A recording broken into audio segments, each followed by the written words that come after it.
Et salut internaute, ça me fait super plaisir d'être avec toi aujourd'hui. Et le sujet, c'est ça.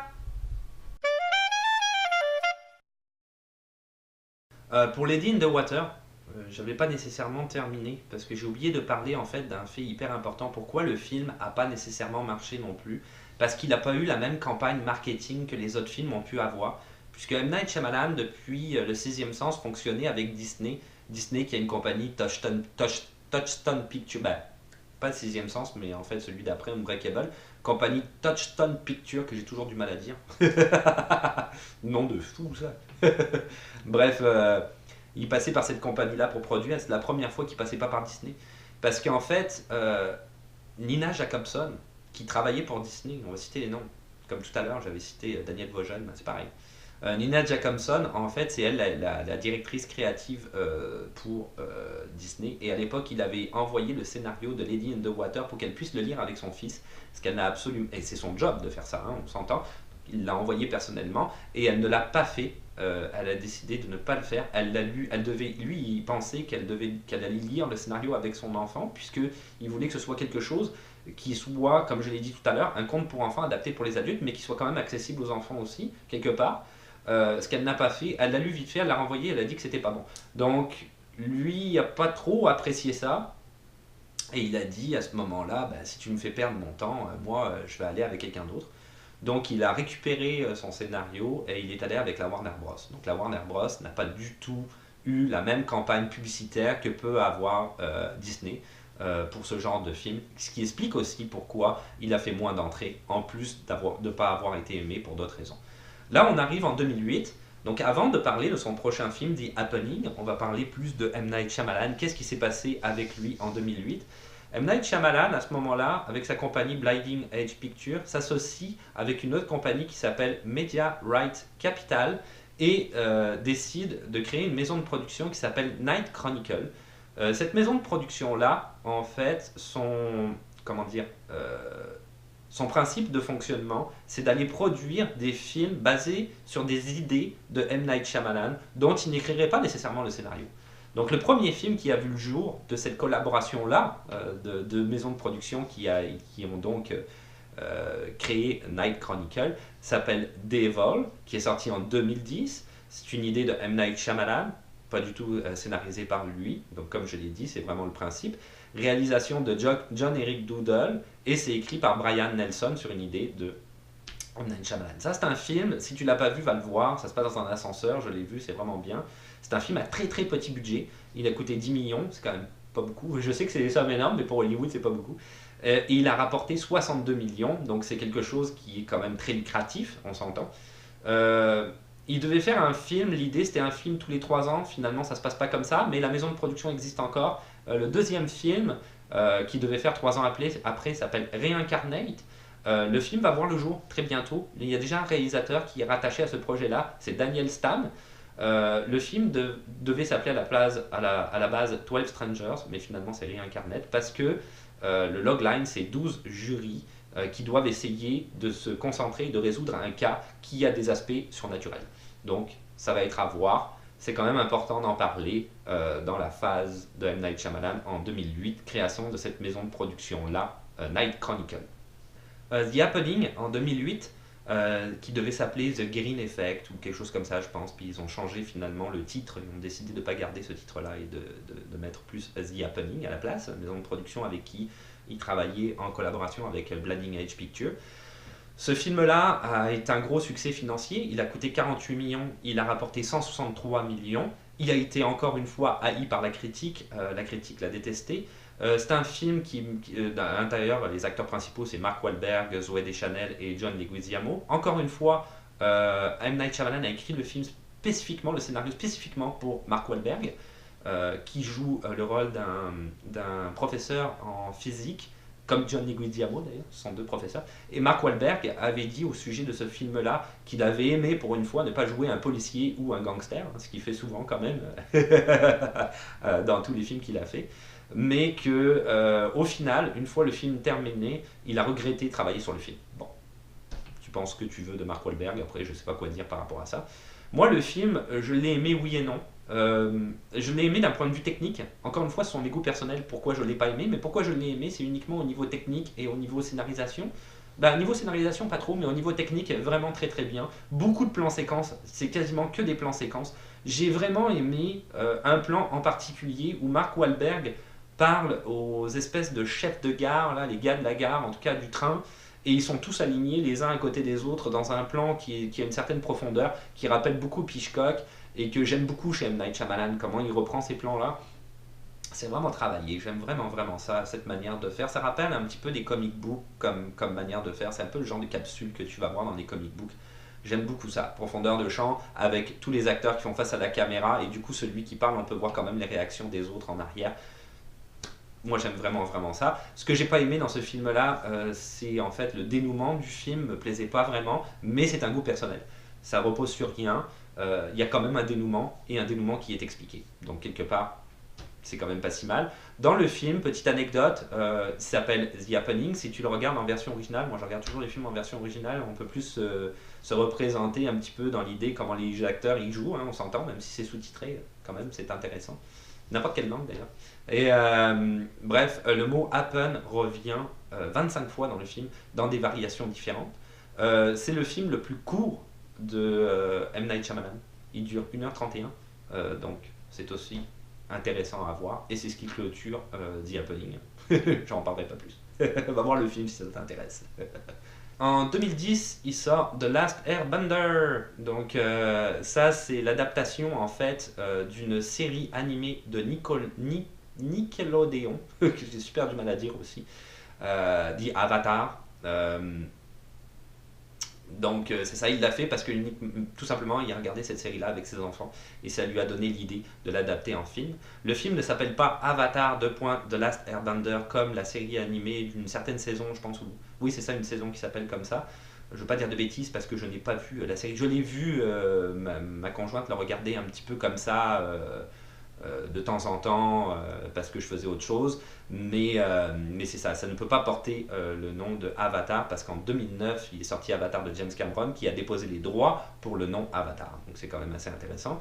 Le film est un énorme succès commercial, il a coûté 150 millions. En fait, il a coûté un petit peu plus que ça parce que Nickelodeon avait décidé, en plus du 150 millions que le film a coûté, de rajouter 130 millions uniquement en marketing, ce qui est énorme. Ce qui peut paraître énorme, mais la plupart des gros films comme ça, comme Star Wars, etc., le marketing coûte excessivement cher, il faut quand même le garder en tête. Donc c'est pas un chiffre qui est si exorbitant que ça par rapport au monde de Hollywood. Et il a rapporté à l'international 320 millions. Le film a été détesté par la critique et haï par les gens, c'est-à-dire que les gens ont été le voir à cause du côté marketing, hein, quand même. Ça les a poussés à aller au cinéma pour voir le film, mais au final, ils n'ont pas aimé. Ça met en scène Noah Ringer, qui n'a pas réellement eu de carrière d'acteur, mais qui est ceinture noire de taekwondo et qui avait envoyé une petite vidéo pour l'audition, pour pouvoir se faire prendre. Moi, je trouvais pas que c'était pas un bon acteur, pas un mauvais acteur. Il joue un peu mal de temps en temps, mais ça va, ça se tient. Dev Patel, que tu peux connaître notamment à travers le film Chappie, qui est quand même très réussi, de Nell Blomkamp, le gars d'Afrique du Sud, le réalisateur d'Afrique du Sud, qui avait fait District 9. Tu vas voir ces films-là si tu les as pas vus.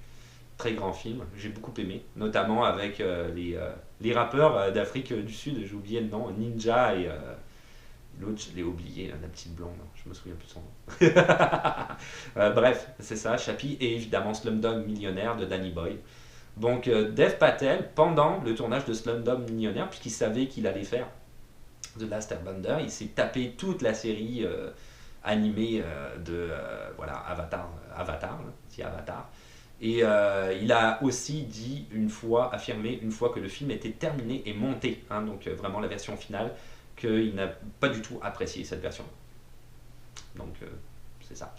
Il y a presque 30 minutes du film aussi, ça c'est quand même à dire, qui ont été coupées par la Paramount parce qu'ils voulaient accélérer la sortie du film en 3D. Ça leur permettait de faire des économies de plusieurs millions de dollars. Donc bon, ils ont quand même sabré le film. C'est jamais cool quand ça arrive. C'est le premier film de M. Night Shyamalan qui n'est pas basé sur un de ses scripts originaux. Donc il s'est tapé quand même toute la série pour essayer, je pense que c'était la première saison qu'il a essayé d'adapter massivement. En 2019, Netflix va sortir un reboot de cette série-là en live action, en série. Donc ça va être à voir, c'est une série télé, c'est bientôt. sur Netflix.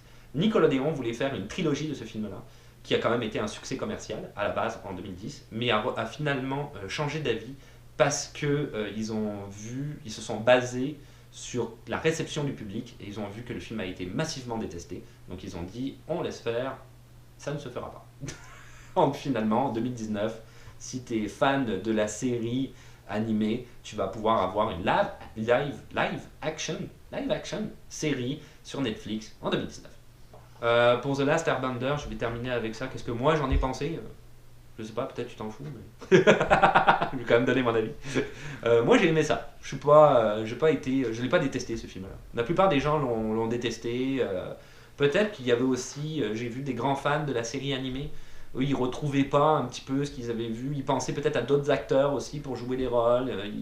Ils trouvaient que ça ressemblait pas nécessairement. Oh, il y a un raton laveur là-bas. Ça ressemblait pas nécessairement. C'est rare d'en voir un. Ah oui. Ah oui, il est tranquille. Là. Il y a des ratons laveurs au Canada. Ils sont chiants, les ratons laveurs, ils fouillent dans les poubelles. Il faut que tu fermes tes poubelles avec un système de sécurité particulier, sinon après ça, ils fouillent des poubelles partout. Quand il fait moins 10 dehors, aller ramasser ça, c'est super fun. Même l'été. Bref, on s'en fout des ratons. Donc c'est ça. Non, moi j'ai pas détesté ça. J'ai pas détesté ça. Je connais peut-être moins la série que ces gens-là, comme ce que j'étais en train de dire, mais j'ai pas détesté ça. J'ai trouvé que c'était quand même un film qui était assez abouti. Ça se regarde, c'est divertissant, les effets spéciaux sont pas mal. Non, je veux pas détester ça. Donc, prochain film en 2013, il sort After Earth avec Will Smith et Jaden Smith. Sur le film, il y a Zoé Kravitz aussi. Le film coûte 130 millions et en rapporte 244 millions. Ce film-là est détesté par la critique, encore une fois, et est détesté par les gens aussi. Ça, c'est un petit peu spécial, ce film-là. Moi aussi, je l'ai détesté. Donc, je vais dans le courant des gens et de la critique sur ce coup-là, parce qu'il n'avait pas été le cas pour Lady in the Water et pour l'autre film dont je viens de parler, The Last Airbender. Mais non, j'ai détesté After Earth. Pour moi, c'est un film qui est complètement inutile. Il y a peut-être des points positifs sur la réalisation, certes. Ça a quand même été... certes, mon Dieu, je parle comme si j'étais un noble du 18e siècle. Je aussi, c'est un genre de noble. C'est ça, un noble du 18e siècle. Non, au niveau de la réa, il y a quand même des choses intéressantes. Mais après ça, si tu reviens sur ce film-là, plus en détail, c'est un film qui n'est encore une fois pas une idée originale de M. Night Shyamalan, mais c'est basé sur une idée de Will Smith, qui en a écrit une partie du scénario. M. Night Shyamalan a réécrit un petit peu des bouts de scénario pour que ce soit plus cinématographique, mais c'est pas lui qui a écrit l'histoire. Donc c'est pour ça qu'il apparaît en tant que scénariste, hein. Il a juste remodelé pour que ce soit plus cinématographique. Et aussi Will Smith s'est engagé pendant le tournage à lui-même faire la direction d'acteur, donc il s'est dirigé lui-même et son fils. Donc M. Night Shyamalan n'avait aucun rapport dans la direction des acteurs. C'était purement et simplement, véritablement un film de fonctionnaire. C'est-à-dire qu'il faisait la réalisation, il tournait avec sa caméra et tout le reste, il ne prenait pas compte du reste. Beaucoup de films ont été, beaucoup de parties du film et certains acteurs que tu ne verras pas parce que ça a été coupé au montage de manière drastique, carrément au cutter, quoi. C'est horrible. Il a été ramassé ce film-là au niveau du montage. M. Night Shyamalan a accepté de prendre la critique de ce film-là. C'est-à-dire que les gens ont détesté, évidemment, et ont dit que c'était mauvais, que c'était même parfois mal joué, etc., etc. Et il a tout pris la critique pour lui, il s'en fout. Il a décidé qu'il s'en foutait, même si c'était pas mal de la faute de Will Smith. Autre chose, c'était le premier film que Shyamalan, j'allais dire Shia LaBeouf, mon Dieu, que M. Night Shyamalan a tourné avec une caméra Sony f65 digitale. Donc c'était cool, ça donne un rendu un petit peu différent. Will Smith a essayé de faire du marketing sur ce film-là. En fait, c'était pas un raton, c'était un écureuil, mais super gros.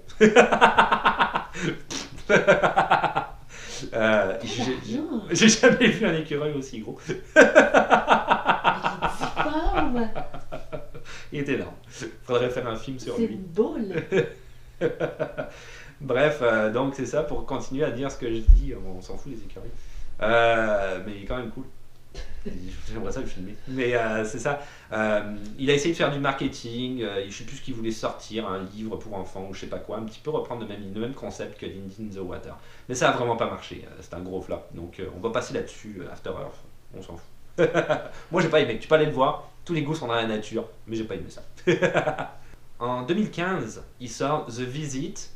Donc ça, c'est un film, le premier film de M. Night Shyamalan avant qu'il commence sa carrière. On va parler avant du Sixième Sens naturellement, hein. Mais depuis qu'il a fait tous ces films-là que je viens de citer, premier film qu'il fait à petit budget. En fait, il a récupéré son chèque de After Earth et via sa maison de production, il a produit The Visit. C'est un tournage qui est tourné complètement en secret. Personne n'était au courant du tournage de ce film-là. Ça a été donc une révélation quand c'est sorti. C'était une sorte, c'est le côté un peu marketing. Le film a coûté 5 millions. Il a coûté vraiment très très peu cher, hein. Tout à l'heure, je parlais d'un petit budget à 10 millions. Donc là, on voit que c'est encore beaucoup plus bas. Et il a remporté à l'international 98 millions. C'est une grosse réussite. C'est un gros succès au box-office. Les gens ont aimé, les critiques ont aimé. Donc ça l'a un petit peu ramené dans le milieu du cinéma, on va dire. Il s'est fait plus aimer à partir de là. À partir de The Visit en 2015, c'est quand même assez récent. On voit Olivia de Jonge, je pourrais en citer quelques-uns, parce qu'il n'y a pas des acteurs réellement très très très connus au niveau, je veux dire mainstream, hein, au niveau plus courant. Ed Oxenbould. C'est un film aussi qui, pour la première fois, il n'y a pas la musique de James Newton Howard. J'avais dit dans Unbreakable que c'était à partir de The Visit qu'il changeait de compositeur de musique, mais c'est faux. Pour ce film-là, il a pris plusieurs compositeurs de musique, pas nécessairement très connus, pour faire des variations sur la thématique musicale du film, et notamment le titre et évidemment, la fin du film, quoi, le générique de fin. Donc, moi, je le recommande, ce film-là. C'est le premier film de Night Shyamalan fait en sorte de fine footage aussi, hein, on appelle ça les fan footage, hein, je ne sais pas comment on dit en français, mais bref. Found footage, found footage, fine, found. Found footage. Fine. Mon anglais est remarquable.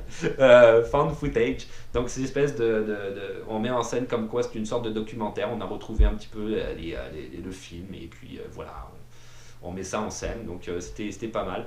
Oui, c'est une bonne idée. Je n'ai pas détesté le film, je n'ai pas non plus trouvé le film extraordinaire, mais assez original quand même, bien filmé dans son style, dans son genre, hein, qui est un petit peu particulier, le genre found footage.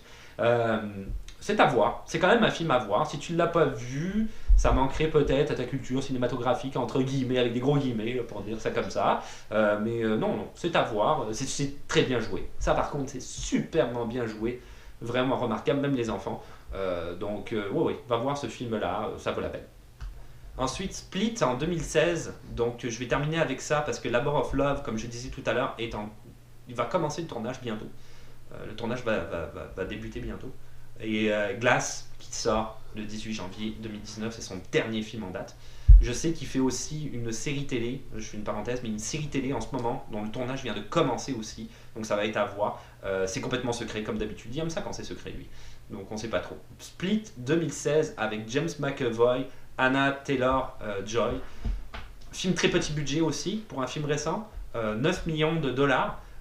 Et il a remporté 278 millions à l'international, c'est un gros succès. Les gens ont aimé, les critiques ont aimé, j'ai adoré le film. C'est très bien monté. James McAvoy joue formidablement bien dans ce rôle-là.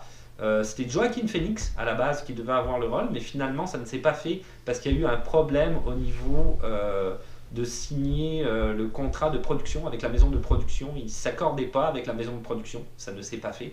Mais ça devait être lui. Mais finalement, c'est James McAvoy, je ne suis pas déçu.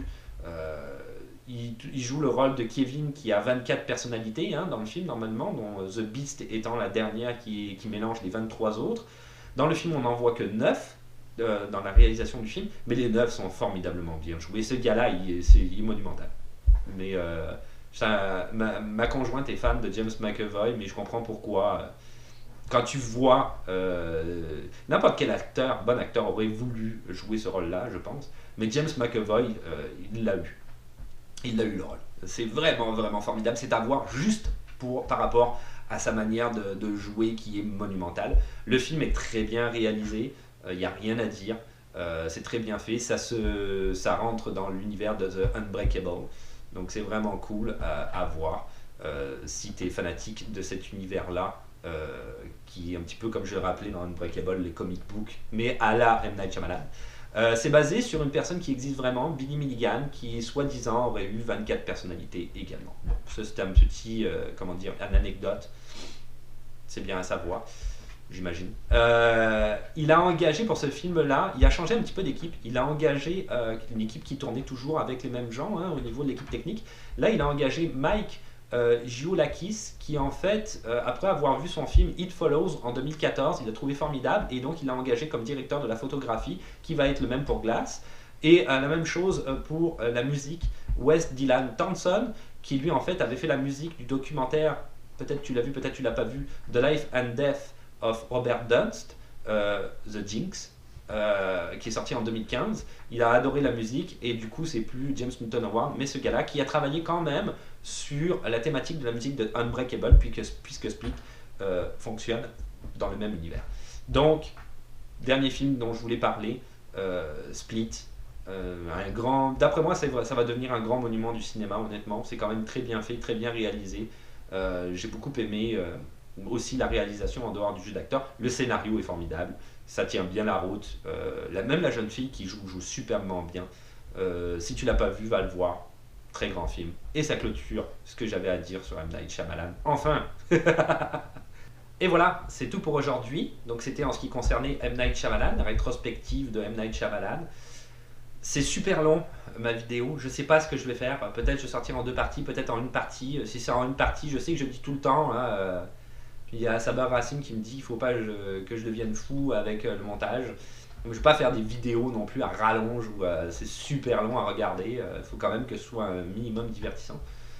Donc c'est ça, je sais pas. Peut-être je vais la monter en un seul coup. Ça va être super long. Ou peut-être ça sera en 2 parties. On verra. Il y avait beaucoup à dire sur ce réalisateur-là. C'est un réalisateur que j'aime beaucoup. La plupart de ses films, je les ai aimés.